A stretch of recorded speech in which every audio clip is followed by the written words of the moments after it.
Ever wonder why racism and white privilege really exist? It's not just about hate. It's about identity, or more accurately, the lack of it. See, one of the biggest problems with decolonization is, what do you do with the colonizers? It's a fair question, especially if, like me, you live in a country built on colonization. Because we, the descendants of settlers, are stuck in this strange identity crisis. We've lived here for centuries, but we've never actually belonged to the land we're on. We treat it like a trophy from some conquest that never really happened. We ravage, strip mine, harvest massive tracts of timber, and we pollute this land with barely a second thought. We do that exactly because we never really connected to it. We exploit it because it's only valuable to us as a commodity, for our personal gain. And then there's the purposeful erasure of tens of thousands of years of indigenous history and the harm we've caused the delicate balance of nature and its animals since colonization. It's further clear evidence of that fact. At the same time, colonizers don't have any connection to their ancestral lands either.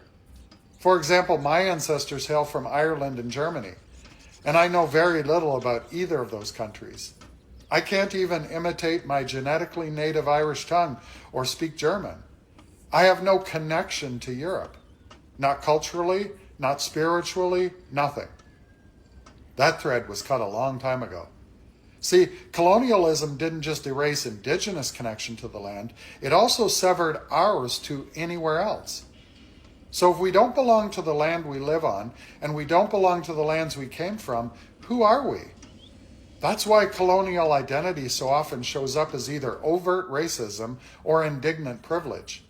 Because when your identity is paper thin, you lash out at anyone who challenges it. And I'm sure the comment section of this video will prove that point nicely. But deep down, colonial people want to belong. That's why we obsess over ancestry tests and family trees. We're trying to build a history that was erased to justify our own. Because identity, like culture, is built on history. But colonial countries are continually erasing their history to prop up the justification for colonization in the first place. We delete the history to maintain a fake identity. But no identity can grow because we keep deleting our history. So colonial identity never grows deeper than surface level, or what I like to call the sports and barbecue culture. Our real history is full of horror and hate, which we bury shallow and keep pretending it isn't there. And that open wound is left to fester and poison every generation that follows. But here's the hopeful part. It doesn't have to be that way. Decolonization and land back doesn't mean pack up and leave. They mean show up differently. They mean acknowledging that real history of this land, the pain we've caused, and building a system that values justice over dominance.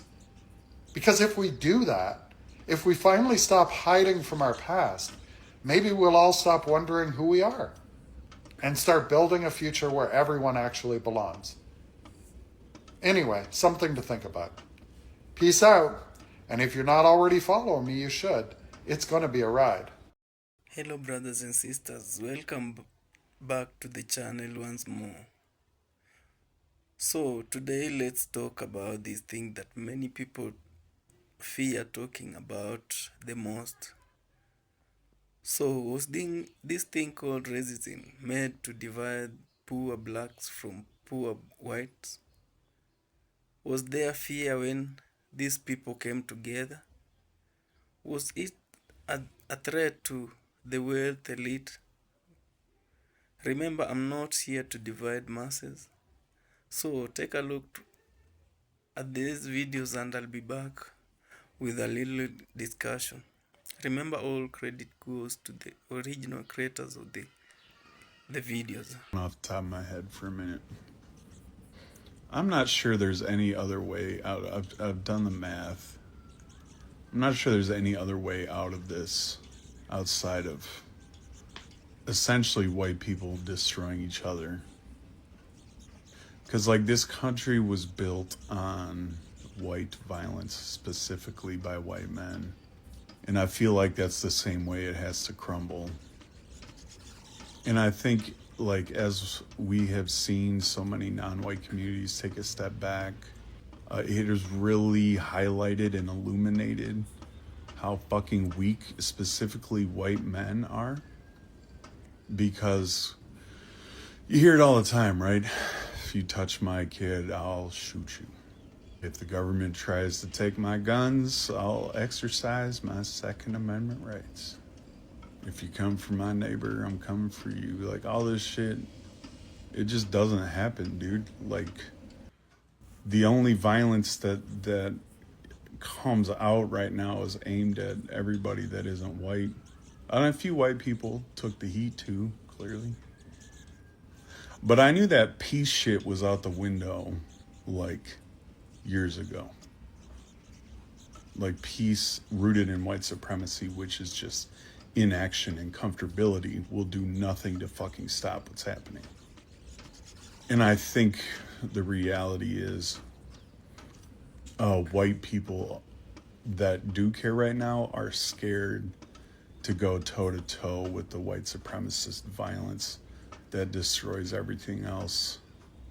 Because you see all these white people look around and be like, well, I don't know what to do, I don't know what to do, I don't know what to do. And the reality is, like, we have to put some real shit on the line. Yeah, I mean, like, including our bodies and our lives. And what, 96% of white people aren't willing to do that shit? Well, the natural outcome of that is black and brown bodies get stacked up while white people throw a fucking fit over being critiqued over the No Kings protests.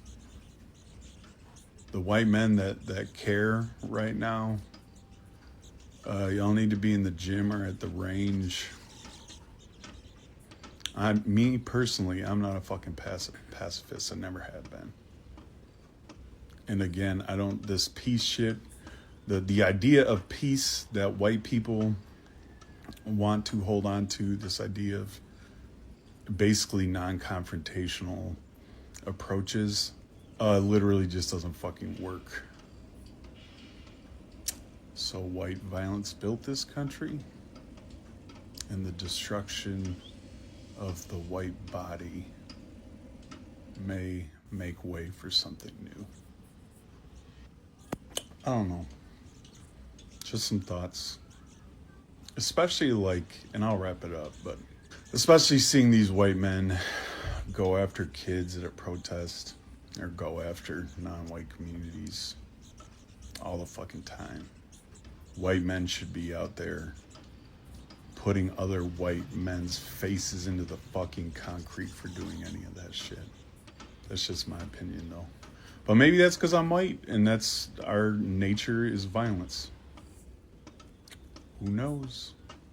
Let every dirty, lousy tramp arm themselves with a revolver or a knife and lay in wait on the steps of the palaces of the rich, and let us kill them without mercy, and let it be a war of extermination, and let us devastate the avenues where the rich live. Lucy Parsons, 1885. And as always, death to imperialism and its agents, and all power to the people. There is a lie central to American slavery, a lie that the slavers told themselves. There is no doubt that their lifestyles were opulent, that their clothes were the finest, that their wives were adorned in the newest pearls, the flashiest gemstones, that in the summers they could vacation to Europe and travel and see the world, that there is an opulence that appears genuine on the outside, but once you scratch it just a bit, you realize why the South was willing to burn the entire country down to keep their slavery. It's all rotten. It's rust underneath the gilding. But once you take that top layer of paint off, there's nothing in it but a hollow soullessness. And that hollow soullessness is reflected in the way that a planter's wife looks overlong at any slave with lighter skin than his mother and wonders, is my husband the father of that child? It is in the way that the head of the household, supposedly this moral paragon, who spends all his time abusing his female slaves in one way and beating his male slaves in another, that when he leaves the home, he too is paranoid that his wife is finding satisfaction with someone that isn't him. It's fear, rank fear, that the poor whites in the community would one day realize that the reason they are impoverished is that all of the unskilled labor, and by the 1850s, a large portion of the skilled labor, is being done by those who are owned instead of those who are free. That rather than compete with their peers of multiple ethnic backgrounds for jobs and their merit would guide them, instead, that poor white man must understand that his job must be sacrificed on the altar of slavery, and if he figures that out, he might set the system on fire. It is the understanding, persistent above all others, that there is no liquid cash to spend. There is wealth, plentiful wealth, but that wealth is tied up in land, in human bodies, in the manor, in the tools, in the cotton, but not tied up in money. And so the liquid cash, the capital that these planters would spend on their lavish vacations, fine suits, and the best cigars, are taken out on loans, asset-backed loans, where their house is the collateral, where their slaves are the collateral, where their land is the collateral. That if the system changes, or God forbid, the system ends, their wealth and prominence dies with it. And so they concoct lies. First, lies that they tell themselves, that of course that child with lighter skin doesn't look like my husband, even when he does. Of course my wife, who looks overlong at one of the house servants, doesn't mean anything by that, because she can't. Of course the white men in my employ love me, respect me, value me, because they must.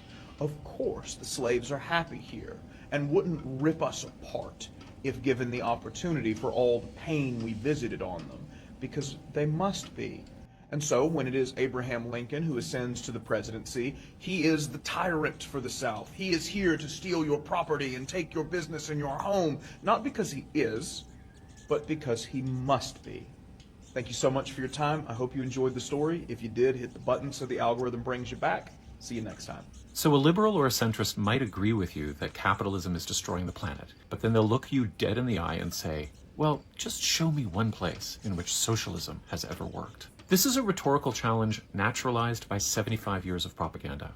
It feels earnest to the people who utter it. And the standard response from Marxists could be better. Often, it's merely to flip the question. Show me one place in which socialism has been allowed to flourish free from attack. I believe a better strategy involves showing why capitalism makes it impossible to know important things, like how socialism is working or not working, and then to give a concrete example, like this one. In September of 1973, Augusto Pinochet was installed as leader of Chile via a CIA-backed military coup. Now, before the coup, Santiago was South America's most concentrated site of radical left intellectual production. There were 5 think tanks in the city that hosted an international network of Marxist economists and sociologists who had an amazing lab at their disposal because they were working in dialogue with Salvador Allende's socialist government. Santiago was a research hub for scholars from North America and Europe, and Latin American scholars shared their findings abroad. They were working on something called dependency theory, which described how wealthy nations developed through colonialism, but then underdeveloped their former colonies through debt, forcing them to send surplus back to the core. Pinochet destroyed this research ecosystem. Research centers were closed within hours of the coup. Researchers were killed, imprisoned, or scattered across Mexico, Europe, and Latin America. He appointed retired military goons as rectors of universities. Troops tear-gassed campuses, violently arrested students, and destroyed lab equipment. Then there's the case of Orlando Letelier, a Marxist economist and diplomat under Allende. After the coup, he fled to Washington, D.C., where he worked in academia until 1976, when agents of Pinochet's secret police killed him in D.C. with a car bomb.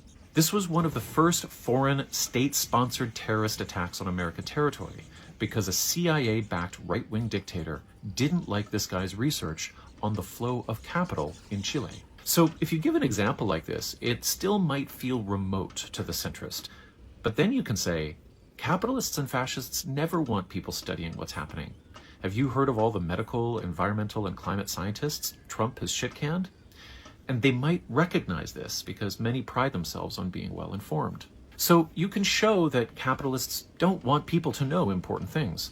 They don't want anyone to know how socialism works, just like they don't want anyone to measure rises in disease or pollution or atmospheric heat. And if you really want to drive the point home and level it up, you can ask, do you know how many journalists the IDF has killed in Gaza?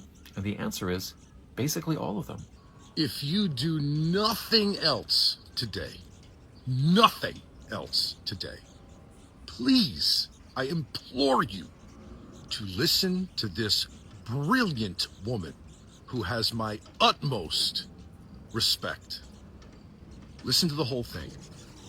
Your religion is not special, and you are not special for believing it. Your book has no authority over anyone except yourself. Between this mandatory reading list and the bills passed last year, like SB 965, which would allow a teacher to preach these stories as if they were fact, it is clear that a special level of arrogance is infesting the Texas government. Because it does take a truly special level of self-delusion to think that you are so star-spangled special that your preferred interpretation of your preferred translation of your preferred unsubstantiated, unproven, unfalsifiable claim is correct to the point that you think you have the right to indoctrinate the next generation with it. This is clearly a Christian supremacist agenda, if not evidenced enough by the fact that no other religions are on this list, then by the fact that you've had a parade of Christian supremacists at this podium openly stating that they believe their faith system is superior, supporting this list. This is not providing historical and cultural context, and to act like it is insulting to the intelligence of everyone here, especially considering we're talking about a religion that has done its best to erase history and wipe out other cultures in the places that they've colonized. And in a day when Texas government has removed restrictions on teaching these stories as if they were fact, we had a whole series of Supreme Court cases on teaching your religion's objectively wrong claims as if it were equal to empirically verified facts, and not once could Bible thumpers provide any evidence better than magic. The Earth is 4.5 billion years old, not 6,000. Humans are not descended from a dirt man and a rib. There was never a global flood, and a person cannot survive in the belly of a whale for 3 days. I know that some of y'all are desperate to pull fact down to the level of religion by pretending evidence-based science is a religious idea, but like it or not, these are things that we can actually study and test and provide evidence for. Critical thinking, investigation, and the scientific method encourage curiosity and learning, whereas the Christian religion is happy to end any investigation with "except God did it" or "burn for eternity." This dogmatic thinking has led to centuries of hatred, genocide, and support for slavery, and to indoctrinate children into it is a direct harm. Vote against this list. That is fucking spot on, and what I'm talking about. So despite what all Americans are told, we were not raised Americans. We were raised inside of one of 10 distinct cultural nations that just happen to share a flag. Here's the map they never showed us in school, and the nations I'm talking about. Number 1, Yankeedom. Founded in the 1620s by English Puritans who came to build a godly society through institutions, which is why Yankees are earnest, civic-minded, and convinced good systems can make people better. Boston, Minneapolis, Milwaukee are examples. Next, we have New Netherland, founded in 1624 by Dutch merchants who came for no other reason than to trade, not religious reasons, which is why New Yorkers are transactional, tolerant, blunt, and frankly unimpressed by anything that doesn't perform. New York City is that whole nation. Next, we have the Midlands, founded in the 1680s by English Quakers in Philadelphia, which is why Midlanders are friendly, modest, conflict-averse, and suspicious of anyone making a scene. Includes Philadelphia, Indianapolis, Kansas City. Next, we have Tidewater, founded in the early 1600s by English gentry trying to recreate an aristocracy, which is why Tidewater people carry this old money formality about them and this quiet sense that the best days may have been before the Civil War. Richmond, Norfolk, and Annapolis are a part of the Tidewater region. Next, we have Greater Appalachia, founded in the 1710s by Scots-Irish borderlanders, my ancestors, who spent centuries fighting the English, which is why Appalachian people are fiercely independent, loyal to their own, and willing to fight you over a perceived slight that may be decades after the fact.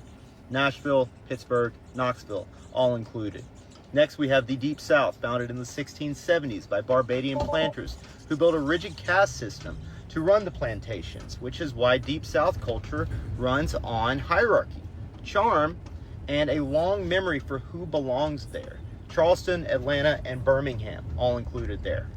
Next up, we have Acadia, founded in the early 1600s by French Catholic farmers. They were violently expelled by the British in 1755 and resettled in the Louisiana Bayou as the Cajuns, which is a shortening of Acadians, which is why Cajun people are joyful, resilient, and unwilling to let business interrupt a good meal.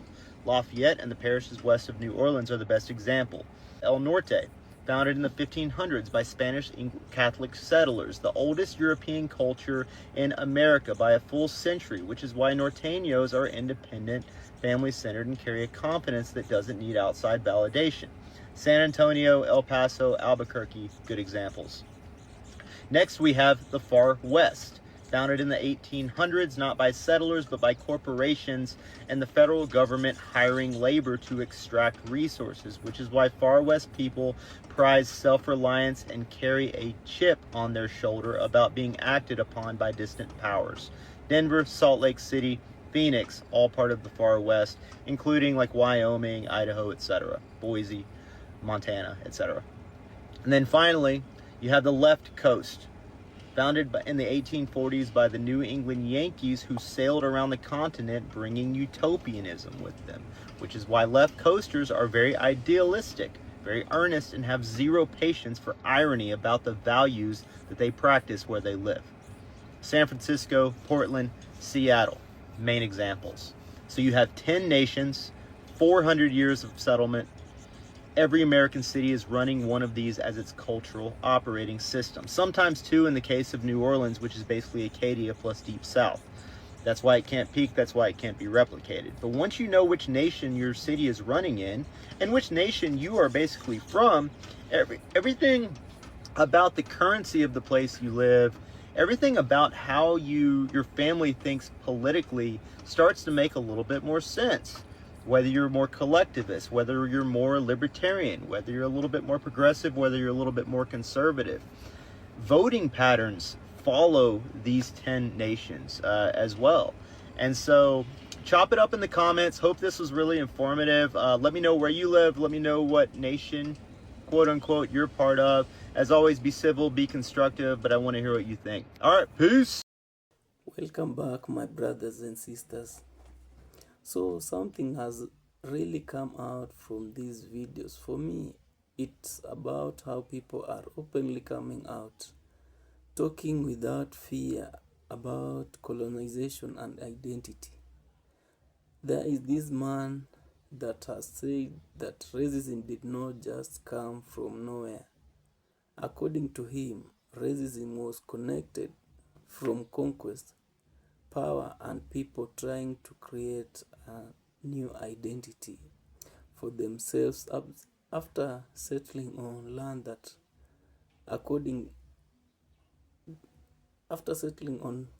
that already had belongs to other people.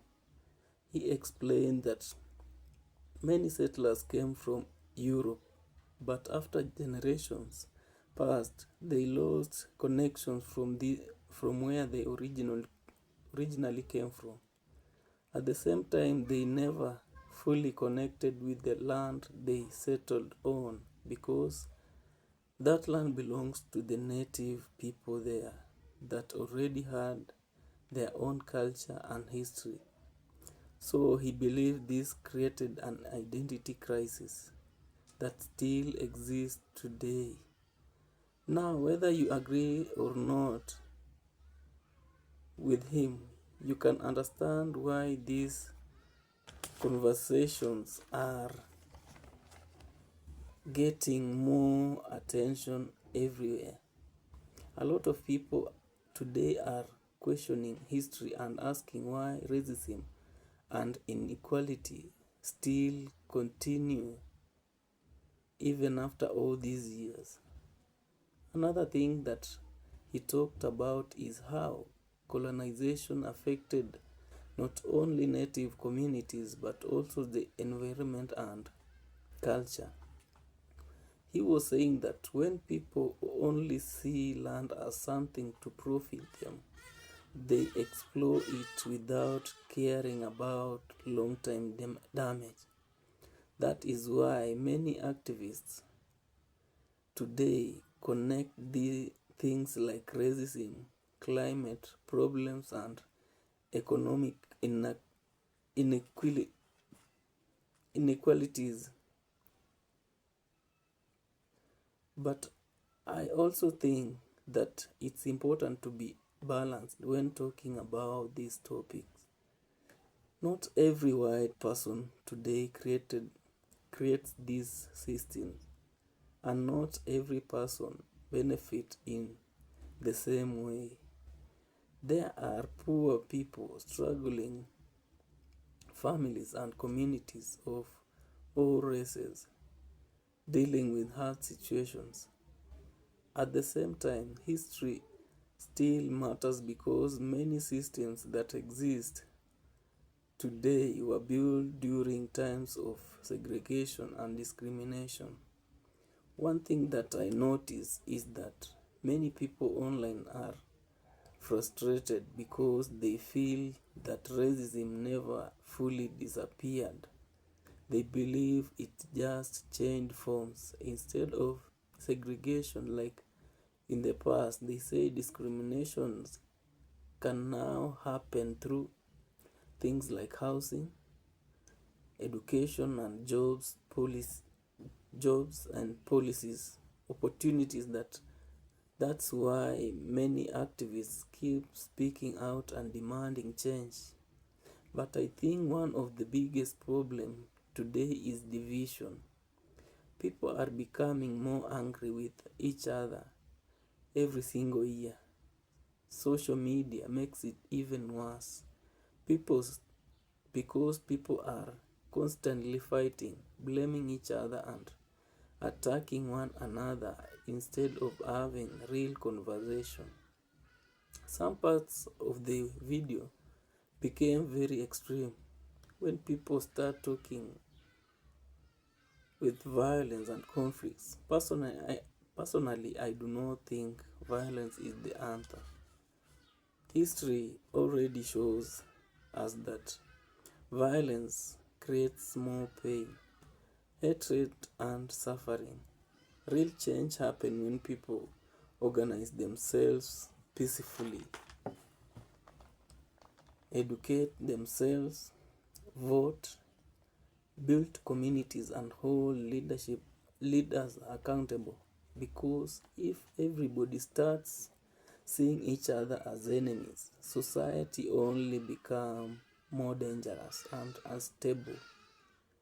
We have already seen enough division in the world. People should be finding ways to solve problems, not creating more distraction. Another important part of this discussion was about history and education. Many believe schools don't teach fully the truth about slavery, segregation,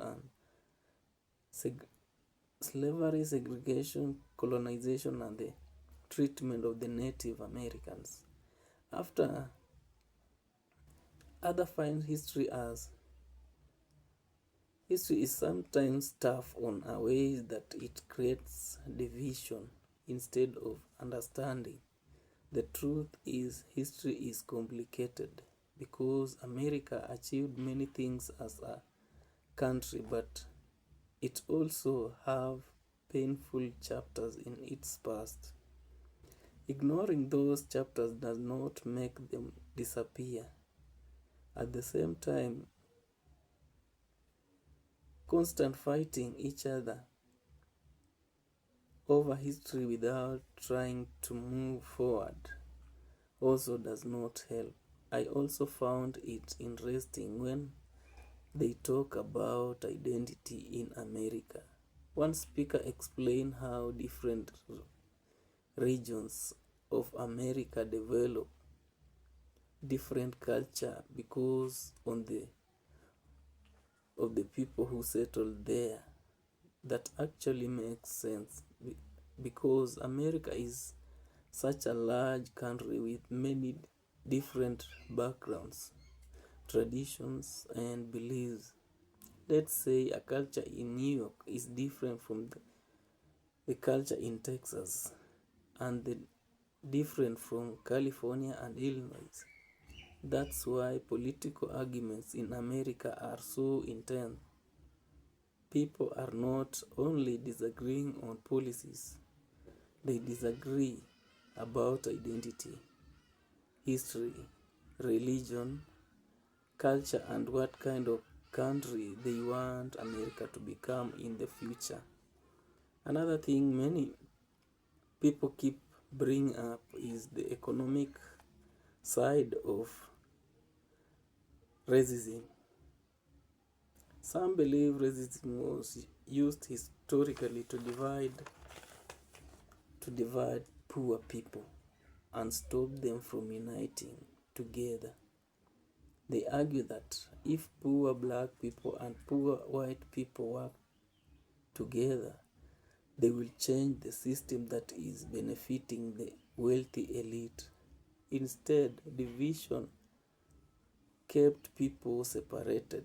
You can see why this argument continue till today, because inequality still exists and communities still struggle with poverty, poor education, lack of health care, and crimes. Some people connect those problems directly to historical injustices and discrimination, while others believe personal responsibility and economic policy matters more.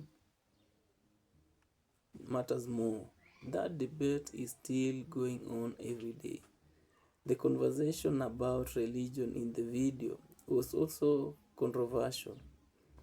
Some people believe religion has been used in history to justify colonization, slavery, and control. Others believe religion has also inspired movements for justice, peace, and equality. So this again is another topic where people strongly disagree. What I think matters most is freedom of thought. People should be allowed to think freely and ask questions, study history, and have discussions without automatically hating each other. And again, racism remains a sensitive issue because its effects did not disappear overnight. Many families still carry generations' pain from slavery, segregation, and poverty. So emotions become very high on all sides. But one thing is clear, ignoring this conversation will not make them go away or solved. People want fair opportunities, respect, and truth. They want systems that treat everybody equally regardless of race or background. So when you hear people discussing racism, colonization, and identity, understand that this conversation is coming from deep historical wounds, frustrations, and fear about the future. So guys, I don't take this for granted. You taking your time listening to me, I appreciate. So if this is your first time here, consider subscribing. Also share, like, and remember to leave a comment.